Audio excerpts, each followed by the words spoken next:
আমাদের এবারের সংগ্রাম দুর্নীতির বিরুদ্ধে সংগ্রাম। আজকে আমরা ঢাকা 14 আসনের বাংলাদেশ জামায়াত ইসলামীর পক্ষ থেকে মনোনয়নপত্র জমা দিলাম।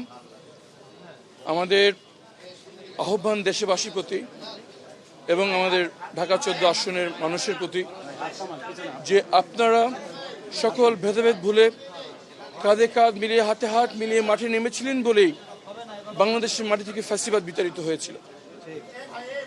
আমি মুক্ত হয়েছি আয়নাঘর থেকে এবং বাংলাদেশ পেয়েছে দ্বিতীয় স্বাধীনতা। আমি সবাইকে আহ্বান জানাচ্ছি, সময় এসছে আরও একবার কাঁধে কাঁধ মিলিয়ে হাতে হাত মিলিয়ে সকল ভেদাভেদ ভুলে মাঠে নামার। আমাদের এবারের সংগ্রাম জুলাই সনদের আক্ষরিক বাস্তবায়নের সংগ্রাম। আমাদের এবারের সংগ্রাম দুর্নীতির বিরুদ্ধে সংগ্রাম। আমাদের এবারের সংগ্রাম চাঁদাবাজি, দখলদারি সহ সকল ধরনের কালো টাকা এবং পেশি শক্তির বিরুদ্ধে সংগ্রাম।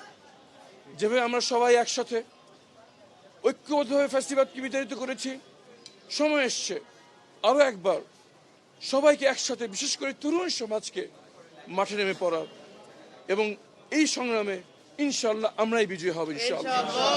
আসুন সবাই মিলে গড়ি নতুন বাংলাদেশ।